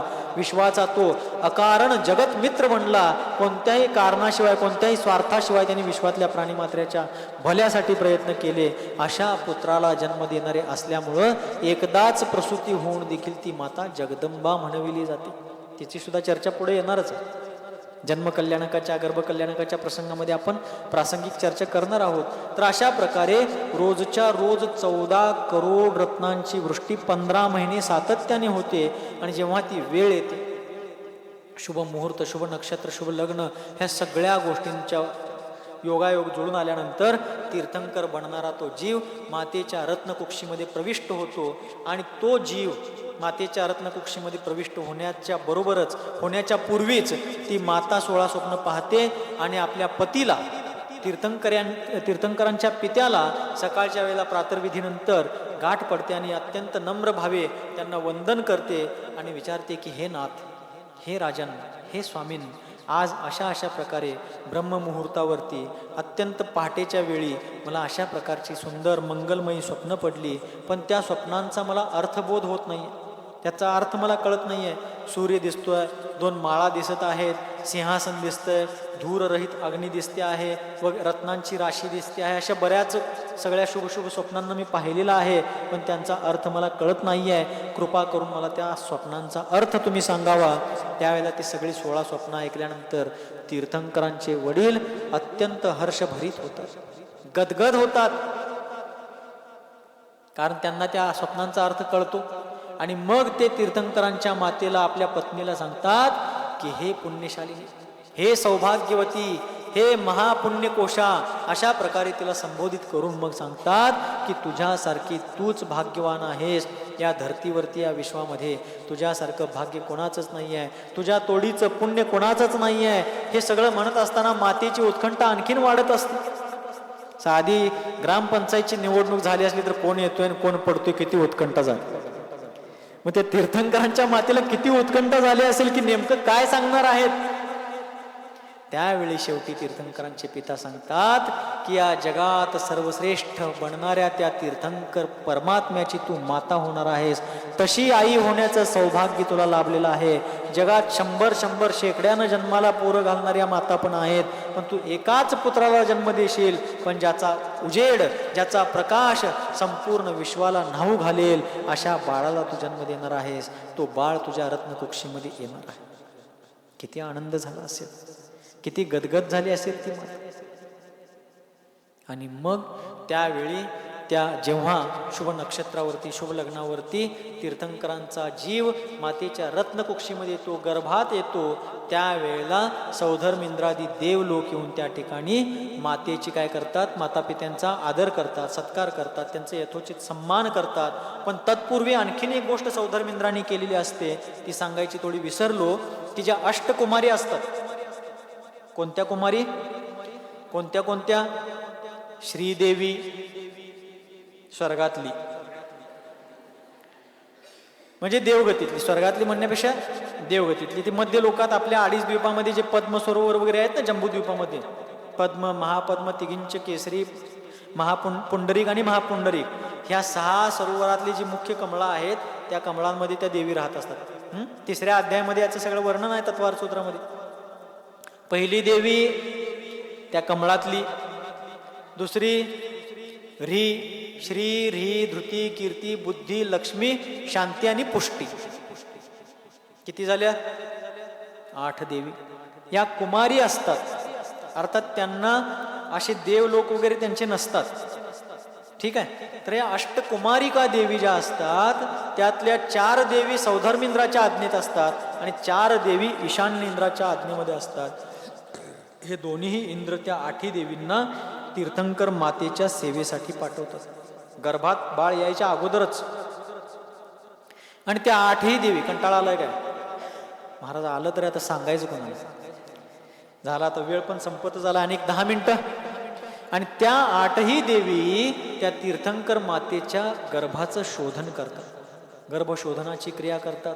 तदनंतर इतर 56 कुमारिका देवींना सुद्धा सौधर्मेंद्र, ईशानेंद्र मातेच्या सेवेसाठी पाठवतात. पण ह्या 8 कुमारिका ज्या देवी आहेत, ह्या काय करतात, मातेच्या रत्नकुक्षीची म्हणजेच गर्भाचं शोधन क्रिया झाल्यानंतर ज्यावेळेला बाळ गर्भात येतात, तीर्थंकर बालक गर्भात येतात, त्यावेळेला 9 महिन्यांच्या कालावधी पूर्ण होईपर्यंत ह्या 8ही देवी मातेला अत्यंत प्रसन्न ठेवतात. मातेला अनेक प्रकारचे प्रश्न विचारतात, माता त्यांची उत्तरं देते. आणि त्याचबरोबर मातेला कोणत्याही प्रकारचे कष्ट होणार नाहीत, पीडा तसं तर होतच नसते मातेला कोणतीही पीडा. मुळात तर ती राणी आहे, आणि राणी असण्याबरोबरच तीर्थंकर बनणारा जीव मातेच्या गर्भात आल्यानंतर त्या मातेला कशाची चिंता, कशाची पीडा? तरी देखील त्या मातेचा पुण्योदय म्हणून ही एक व्यवस्था आहे, प्रोटोकॉल्स. आणि मग त्या देवी मातेबरोबर सतत तत्वचर्चा, अत्यंत तिच्या मनाला प्रसन्न प्रमोदित ठेवणाऱ्या चर्चा करत असतात. आपण सुद्धा सर्वांनी लक्षात घेतलं पाहिजे, आपल्या घरामध्ये आपल्या सून असू द्यात, मुली असू द्यात, कोणीही असू द्या, आपल्या नात्यातल्या त्या जर आई होणार असतील तर त्यांचे भाव किती चांगले झाले पाहिजेत. त्यांना त्या प्रकारचं प्रशस्त वातावरण दिलं पाहिजे. त्यांचं धर्मध्यान जितकं होता होईल तेवढं होण्यासाठी त्यांना मदत केली पाहिजे, प्रेरणा दिली पाहिजे. कारण आई गर्भवती असताना जसे भाव करते, जसं अन्नपान ग्रहण करते, जशा प्रकारचे आचार विचार ठेवते, ज्या प्रकारच्या क्रिया प्रक्रिया देते, त्याचा प्रभाव गर्भातल्या बाळावर सुद्धा होत असतो. कोणावर होत असतो? ऐका लागला? तीर्थंकरांच्या सारखा जीव मातेच्या गर्भात असताना ती स्त्री म्हणजे सामान्य नसून तीर्थंकरांच्या आई असताना देखील तिचं मन सुद्धा कुठं कोणत्याही प्रकारे अप्रसन्न होऊ नये, तिला क्लेश होऊ नये, द्वेष होऊ नयेत किंवा कष्ट होऊ नयेत याची काळजी स्वर्गातल्या सौधर्मेंद्राच्या आज्ञेनं श्रीदेवी आदी 8 कुमारिका देवी घेत आहेत. आपण तर सामान्य माणसं. आणि मग घरात नाना प्रकारचे राग द्वेष, कशाय, शेजार पाजार, भावकी भाऊबंद, त्यात जाता मोबाईल, आणि त्या मोबाईलच्या सोशल मीडियाच्या माध्यमातून, अनेक प्लॅटफॉर्म्सच्या माध्यमातून नाना प्रकारच्या विकृत गोष्टी आज आपल्या हातातच आहेत. मुठभर मोबाईलमध्ये सगळं जग सामावलेलं आहे. मग त्याचा दुरुपयोग करून कुठल्याही प्रकारचे वाईट भाव झाले, त्याचा प्रभाव त्या बाळावरती होणार. म्हणून ह्या सगळ्या गोष्टी समजून घेऊन तुम्ही तुमच्या परिवारातल्या शेजार पाजारच्या पै पाहुण्यांच्यातल्या कोणाच्याही मुली सुना जर आई होणार असतील तर त्यांना ही प्रेरणा दिली पाहिजे की तुम्ही दशलक्षण धर्माचं चिंतन करा, षोडशकारण भावनांचं चिंतन करा, त्याचबरोबर पद्मपुराण वाचा, हरिवंश पुराण वाचा, आदी पुराण वाचा, तीर्थंकरांचं चरित्र वाचा, रत्नकर्ण श्रावकाचार वाचा, चारित्र्य चक्रवर्ती ग्रंथ वाचा. अशा प्रकारे चांगल्या चांगल्या शास्त्रग्रंथांचा अध्ययन करा, जेणेकरून आपले भाव तसे होतील आणि त्याचा प्रभाव आपल्या होणाऱ्या पुढच्या पिढीवरती होईल आणि ती सुद्धा धार्मिक होतील. मेरी भावना म्हणा, रवींद्र जैन आहेत, त्याचबरोबर रुपेश जैन म्हणून एक आहेत टिकमगडचे. ह्या सगळ्या लोकांची अत्यंत सुंदर सुंदर आध्यात्मिक धार्मिक भजनं आहेत. ती भजनं ऐका, याची प्रेरणा द्या ना तुम्ही त्यांना. कदाचित अजैनांच्या पैकी कोणीतरी आहेत, त्यांना सुद्धा जर त्यांची योग्यता असेल, ते समजून घेण्यासारखे असेल, त्यांनाही प्रेरणा द्या. जैन आणि अजैन हे पुण्य पापाच्या उदयानं मिळालेले त्या कुलामध्ये जन्म आहेत, पण सगळ्या जीवांच्या मध्ये परमात्मा बनण्याची क्षमता आहे, शक्ती आहे. आणि मग सौधर्म इंद्रादी देव येऊन त्या ठिकाणी काय करतात, मातेच्या त्या गर्भामध्ये आलेल्या तीर्थंकर बालकाच्या निमित्तानं मातापित्यांचा सन्मान करतात. स्वर्गातले देव येऊन त्या मातापित्यांच्या समोर नम्रीभूत होऊन त्यांचा सत्कार करतात आणि त्यांच्या पुण्याची प्रशंसा अनुमोदना करतात की तुमच्यासारखे भाग्यवान तुम्हीच. आम्ही स्वर्गात आहोत, ऐरावत हत्तीवरून बसून आलेलो आहोत, अनेक प्रकारच्या वृद्धी सिद्धीने युक्त आहोत, पण जी निधी आज तुम्हाला मिळालेली आहे जगात ती कुणाकडच नाही. अशा तीर्थंकर रूपी पुत्राला तुम्ही गर्भात धारण केला आहात, तुमच्यासारख्या पुण्यशालीनी तुम्हीच आहात. अशा प्रकारे गर्भकल्याणक होतं. 9 महिन्यांचा कालावधी त्या अष्टकुमारिका देवींच्या सेवेमध्ये मातेचे निघून जातात आणि पुढं जाऊन एका शुभ नक्षत्रावरती, शुभ मुहूर्तावरती, शुभ लग्नावरती, मग मुहूर्त जन्माचा मुहूर्त कुठल्या पंडिताला विचारायला गेलते काय, ते सगळं महापुरुषांचं योगायोगानंच घडून जातं. दुसऱ्या कुठल्या ज्योतिषाची वगैरे त्यांना गरज.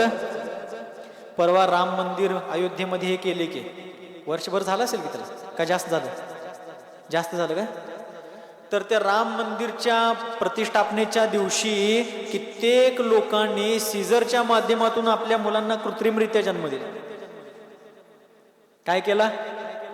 कृत्रिमरित्या जन्म दिला. आणि पुढं सांगायला बरं की माझ्या बाळाचा जन्म राम जन्मा दिवशी झालाय किंवा त्या राम मंदिरच्या प्रतिष्ठापने दिवशी झालाय. हे सामान्य माणसांच्यासाठी हे सगळं करायला लागतं. ज्योतिषाला विचार, डॉक्टरला सांगून सीझर कर, हे नैसर्गिक नाही. पण महापुरुषांचं जे आहे ते निसर्ग सुद्धा त्यांच्या समोर गुडघे टेकतोय, असं त्यांचं पुण्य असतं. आणि मग शुभ नक्षत्र, शुभ मुहूर्त, शुभ लग्नावरती योग्य द्रव्य क्षेत्र कालभावाच्या निमित्तानं तीर्थंकरांचा गर्भातून, मातेच्या गर्भातून जन्म होतो. जेव्हा तीर्थंकर बालकाचा जन्म होतो अयोध्या नगरीमध्ये, त्यावेळी सौधर्म स्वर्गामध्ये त्या देवांच्या घंटानाद होऊ लागतात. सौधर्म इंद्राचा आसन कंपायमान व्हायला चालू होतं. क्षणभरासाठी सौधर्म इंद्र सुद्धा विचलित होतो, कोण असा बाजीराव आहे जो स्वर्गातल्या इंद्राचं माझं आसन हलवा लागला. आणि विचार करता करता अवधी ज्ञानानं सौधर्म इंद्राच्या लक्षात आलं आणि त्याच वेळेला तो अत्यंत नम्रीभूत होतो. आपल्या आसनावरनं उठतो, 7 पावलं पुढे जातो आणि नतमस्तक होऊन खाली बसून त्या तीर्थंकर बालकाला परोक्ष रूपानं नमस्कार करतो. त्यावेळेला शची इंद्राने विचारते की हे देवेंद्र, हे काय करता आहात आपण? तुमच्याशिवाय दुसरा कोणीच इथं मोठा नाहीये, ज्येष्ठ श्रेष्ठ नाहीये, दुसरं कोण आलेलंही दिसत नाही, तुम्ही कुणाला नमस्कार करताय? त्यावेळी सौधर्मेंद्र सांगतो, हे शची, हे देव, आज माझंच नव्हे विश्वातल्या प्रत्येकाचं मस्तक झुकलं पाहिजे अशा एका महात्म्याचा जन्म झालेला आहे. अमुक ठिकाणी, अमुक क्षेत्रात, अमुक नगरीमध्ये तीर्थंकरांचा जन्म झालाय. चला सगळेजण चल. ज्यावेळी तीर्थंकरांचा जन्म होतो, सौधर्म इंद्राचं आसन कंपायमान होतं. स्वर्गातल्या इतर चतुर्निकाय देवांच्या ठिकाणी घंटानाद, भेरीनाद, सिंहनाद वगैरे अनेक प्रकारच्या ध्वनी होतात. इतकंच नव्हे, तीर्थंकरांचा जेव्हा जन्म होतो त्यावेळेला एक क्षणासाठी का होईना नरकातल्या नारकींना सुद्धा एक क्षणासाठी शांतीची अनुभूती होती. कसा जन्म आहे त्यांचा!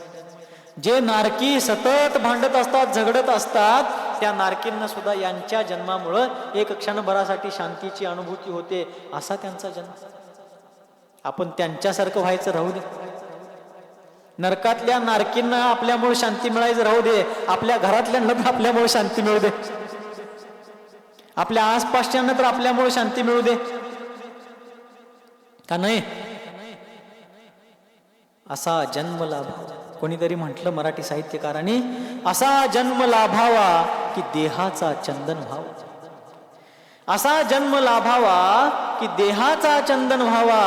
आयुष्य संपले तरी सुगंध दरवळत राहावा. आयुष्य संपले तरी सुगंध दरवळत राहावा.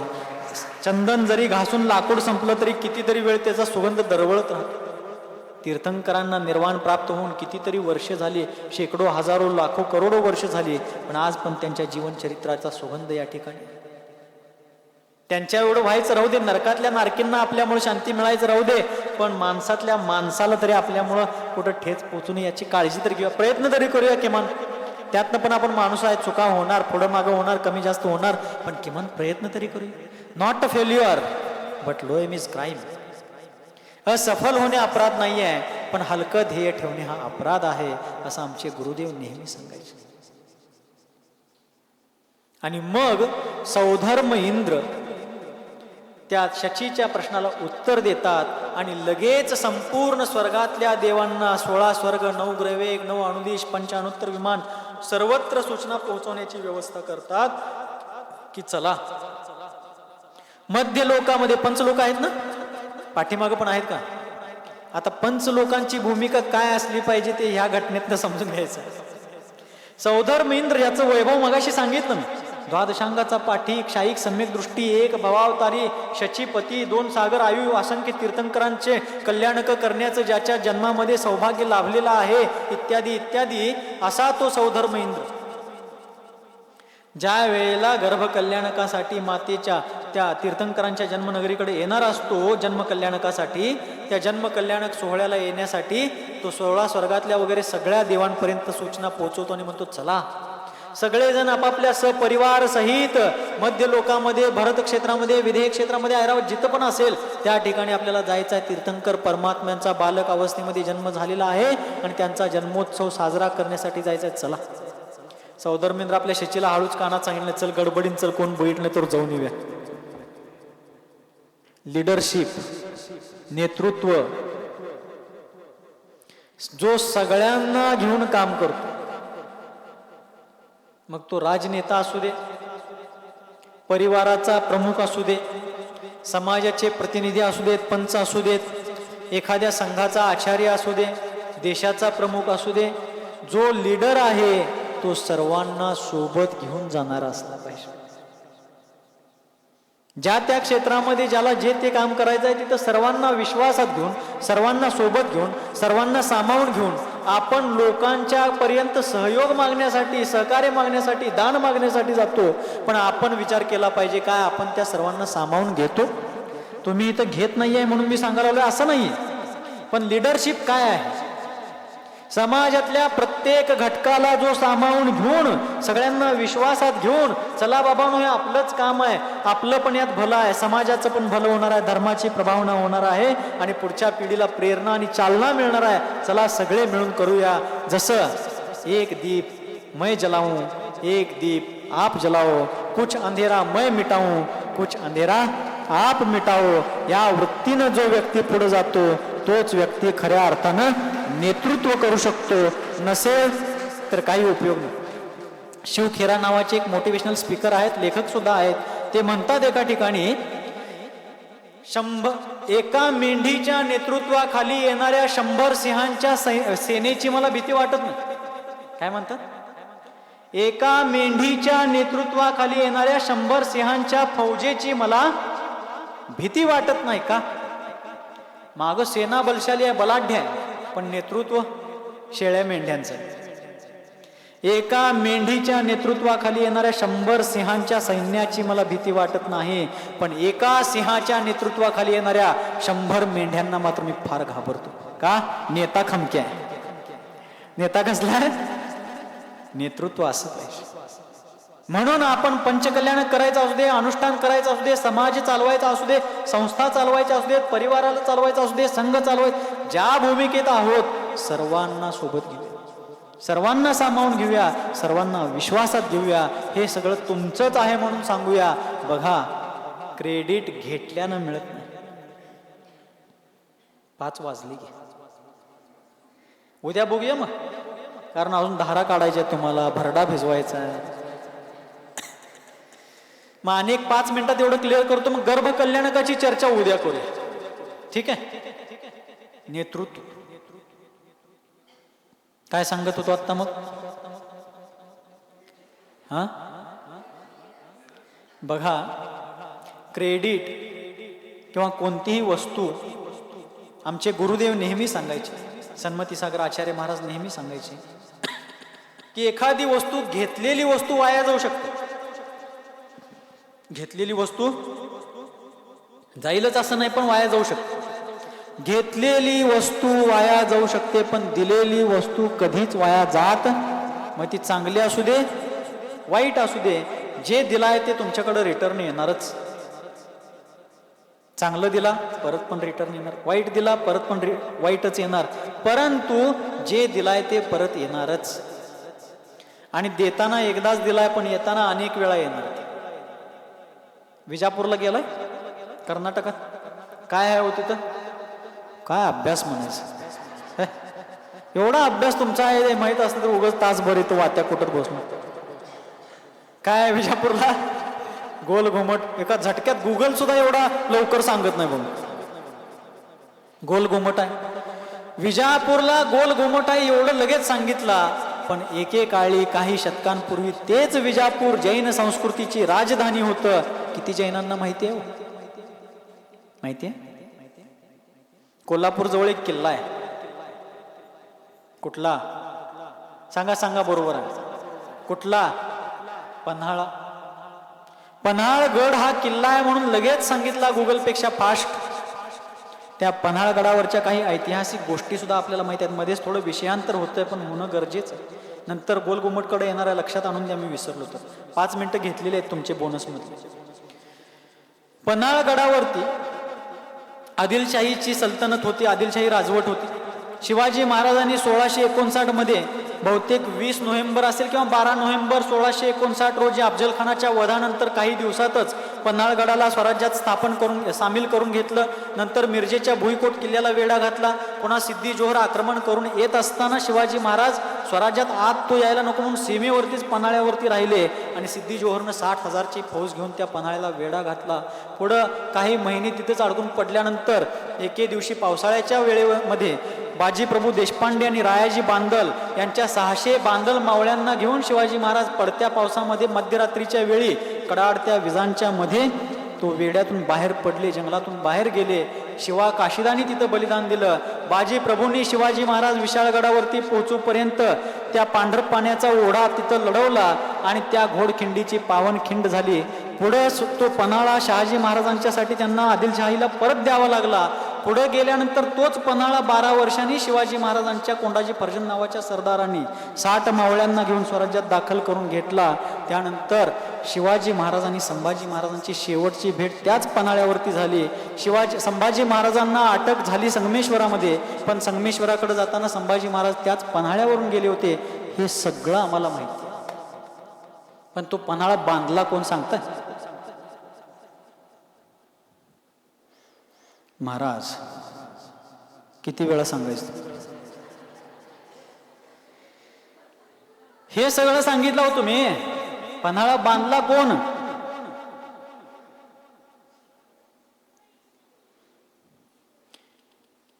गुगलला विचारा बघू. शेजाऱ्यांना विचारता का उद्या सांगता? शिलाहार वंशाच्या जैन राजाने तो बांधलेला किल्ला, एकेकाळी ती जैनांची राजधानी होती. हा तो किल्ला. जरा आपल्या इतिहासाकडे पण बघा. एका विचारकांनी एका ठिकाणी सांगितलं की जे इतिहास विसरतात ते इतिहास घडवू शकत नाहीत, आणि जे इतिहास घडवतात ते इतिहास विसरू शकत नाहीत. हा देखील एक इतिहास. म्हणून इतिहासाकडे बघूया, जरा मागं वळून बघूया. आचार्य विद्यासागरजी महाराज एक हायकू कविता सांगतात, पीछे भी देखो. काय म्हणतात? पीछे भी देखो. पहिली ओळ आहे 5 अक्षरांची. पीछे भी देखो पिछ लग्गू ना बनो पीछे रहोगे. म्हणजे पीछे भी देखो म्हणजे मागं वळून बघा असं नव्हे, इतिहासात बघा, भूतकाळात बघा. आमच्या देशाचा, आमच्या धर्माचा, आमच्या समाजाचा स्वर्णिम गौरवशाली ऐतिहासिक काळ. पीछे भी देखो पिछ लग्गू ना बनो. पिछ लग्गू म्हणजे आपल्या कन्नडमध्ये म्हणतात की पादावर गोडे वाद्यानो, म्हणा येते तुम्ही. पादावर गोडे वाद्यानो, बंदावर गोडे बंद्यानो, गंगा गए गंगादास, जमुना गए जमुनादास. ही प्रवृत्ती सोडूया. पीछे भी देखो पिछ लग्गू ना बनो पीछे रहोगे. नाहीतर मग तुम्ही मागं पडाल.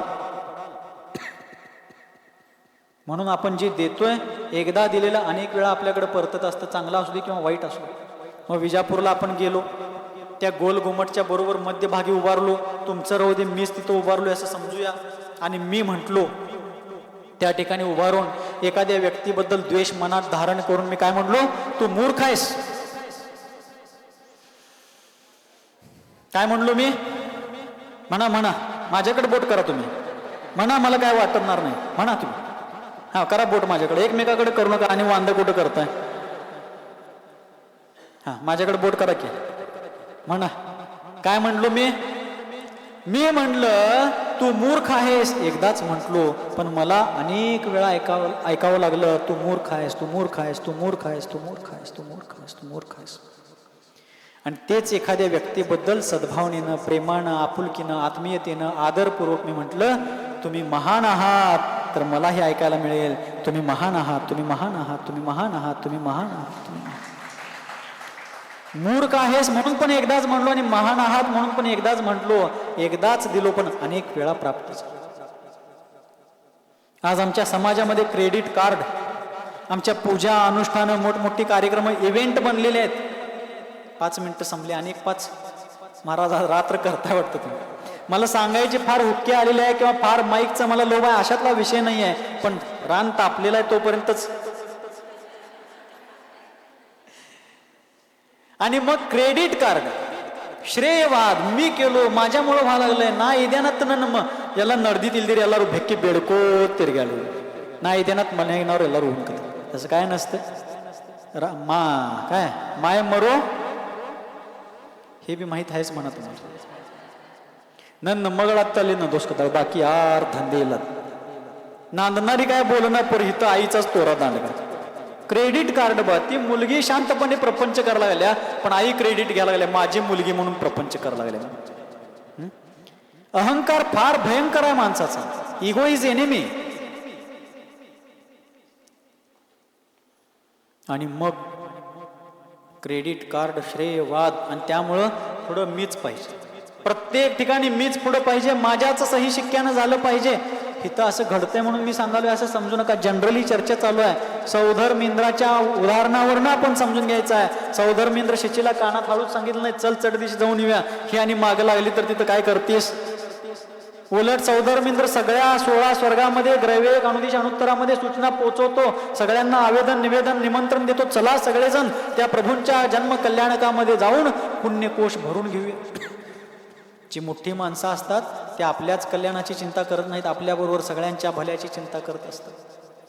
पण ज्यांचा अहंकार इतका पुष्ट असतो, भयंकर असतो, की माझ्या जे आहे ते मी, माझा आणि मला, ते खरे लिडरशिप होऊ शकत नाहीत, ते खरं नेतृत्व करू शकत नाही. मग ते कोणीही असू. आणि ज्यांना क्रेडिट पाहिजे असतं, वाहवाही पाहिजे असते, स्वतःची स्तुती, जयगान, यशगान पाहिजे असतं, त्यांना ते तर मिळतच नाही. उलट त्यांना निंदा सहन करावी लागते. उदाहरणार्थ जन्मकल्याणकाची चर्चा उद्या करायची आहे आपण. आता एकच उदाहरण देऊन थांबणार आहे. मी एक उदाहरण हे नेहमी सांगत असतो, कशी फजिती होती. लक्ष देऊन ऐकायचं. एक मोठे ऑफिसर होते. सगळं त्यांच्याकडे होतं, अधिकार होते, पॉवर्स होते, सगळं स्टेटस होतं, ग्लॅमर होतं, सगळ्या सुविधा, पद, प्रतिष्ठा, मान, सन्मान, साधन सुविधा, नोकर चाकर सगळं होतं, संपन्न परिवार सगळं होतं. पण त्यांना एक खोड काय होती, त्यांची एक खोड होती की कायम तोरा दाखवायचं. कायम मी पण सगळं चाललंय ते माझ्यामुळे चाललंय, माझ्यामुळे व्हायला लागलं, मी किती व्यस्त आहे, मी किती मोठा माणूस आहे. सारखं दिखावटी जीवन, दिखाऊपणा, प्रदर्शन. असंच एक दिवस ते त्यांच्या ऑफिसमधल्या त्यांच्या केबिनमध्ये बसलेले होते. आणि काहीतरी ते काम करत असताना त्यांच्या केबिनचा दरवाजा कोणीतरी नॉक केला, खटखटला दरवाजा. आलेल्या माणसाला आपला रुबाब दाखवण्यासाठी, आपला बडीजाव दाखवण्यासाठी त्यांच्या टेबलवर जो लँडलाईन फोन ठेवला होता, फोन आला नव्हता, कॉल नव्हता आला, पण त्यांनी रिसिव्हर उचलला आणि बोलण्याचा अभिनय चालू केला आणि अभिनय करता करता बाहेरच्या व्यक्तीला आत येण्याचा संकेत दिला. हे बोलायला लागले, तो व्यक्ती दार उघडून आत आला, त्याला पुढं बस म्हणून हात खुर्चीकडे केले, तो व्यक्ती बसला. हे बोलत राहिले, हां एवढी माणसं लागतील, एवढं एस्टिमेट आहे, अमुक डॉक्युमेंट्स लागतील, ह्या ऑफिसरला भेटायला लागेल, त्या कार्यालयात जायला लागेल, ह्या मंत्रालयातनं हे करायला लागेल, अमुक तमुक. बरं ठेवतो आता, बरीच कामं रेंगाळलेली आहेत, बरेच माणसं वाट बघायला आहेत, नंतर बोलूया म्हणलं ठेवलं. आलेल्या माणसाला विचारलं, हां बोला तुमचं काय काम आहे? आलेला म्हणला, माझं काही काम नाही, तुमच्या ऑफिसमधनं आमच्या टेलिफोन ऑफिसला फोन आला की तुमच्या केबिनमधला फोन बंद पडलाय, मी ते चालू करायला आलो. काय पडलाय? तुमच्या केबिनमधला फोन बंद पडलाय आणि ते चालू करण्यासाठी तुमच्या ऑफिसमधनं आमच्या ऑफिसला फोन आला होता, मी ते दुरुस्त करायला आलोय. रुबाब झाडायला गेलं की असं होतं. त्यापेक्षा माणसानं सहज राहिलं पाहिजे, सर्वसामान्य बनून राहिलं पाहिजे, सर्वांच्या सोबत राहिलं पाहिजे. मी कोणीतरी वेगळाच आहे, मी कोणीतरी जगा वेगळाच आहे असं जो दाखवायला जातोय त्याची अशी नाचक्की होते. म्हणून आपण सर्वांनीच एकमेकांसोबत, एकमेकांच्या बरोबर सर्वसामान्याचं जीवन जगूया.